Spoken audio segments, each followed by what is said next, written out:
Well, how you doing? This is Dan Newman, fellow Optavia coach, just coming at you, and wanted to share with you. And so for a long time, I was fighting it. And when I first started, I was more about the sale. And looks like we got Lori with us in the car. Fabulous. So when I started, I was all about the sale. I was so happy when I got a new client, and then about 2-3 months in, all of a sudden I started noticing my clients didn't renew their order. And I started to remember that this is not only a Fuelings and weight loss, but this is also a community and the importance of the Optavia coach.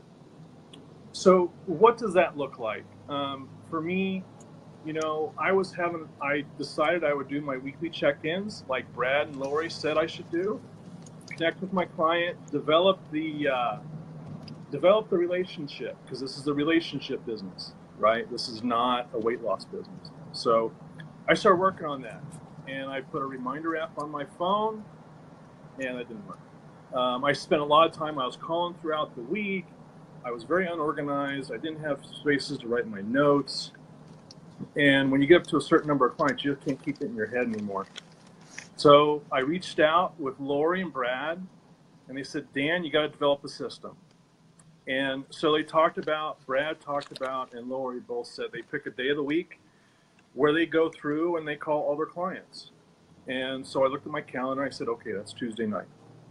And I said, well, my calls are taking 45, 50 minutes per client. I can't reach all my clients in one night or an hour or whatever. How do I do that?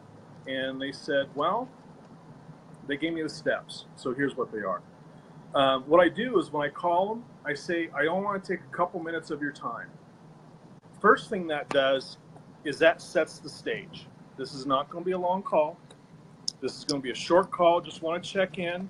And what that does is that sets up a habit, like we all know, good habits, right? Sets up a habit so that next week I call, they know it's only going to be a couple minutes. So if they're cooking dinner, they're talking with their mom or whatever, they'll still take my call. And you'll be shocked to hear that most of my clients appreciate it. They really like the calls are short. They like I'm staying connected. And they like that they know that call's coming up on Tuesday and they can connect with me and answer any questions they have.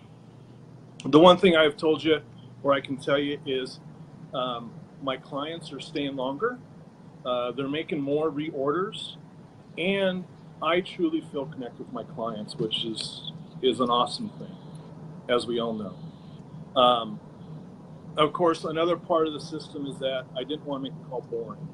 So whenever I call, of course, I ask them, what's exciting in their week? What do they want to share? Is there any non-scale victories? And then typically I have a question they like to ask. Since I'm doing it Tuesday, it could be, hey, you going to join me on the call tomorrow night? We all know the Wednesday night call is important, especially for those that are continuing health. And once you reach your goal, how are you going to maintain it? You need to build those habits. So I will ask not only what was exciting in the week, if they're going to make the call, and typically I'll preface it with one more question, possibly. What's your goal for next week? Where do you plan to be? And you'll be surprising that I'm able to do that in about 3 to 5 minutes. It goes pretty quick. And again, the clients appreciate short connection. I have, it's working really well. Last week, I'm up to about 23 clients, and I was able to connect with all of them in roughly 2 hours. So that's 2 hours on a Tuesday night. Boom. That is a pretty high hourly rate. Mm-hmm. So I appreciate all the systems that Lori and Brad have invested in me. I fought it for a long time, and all I can say is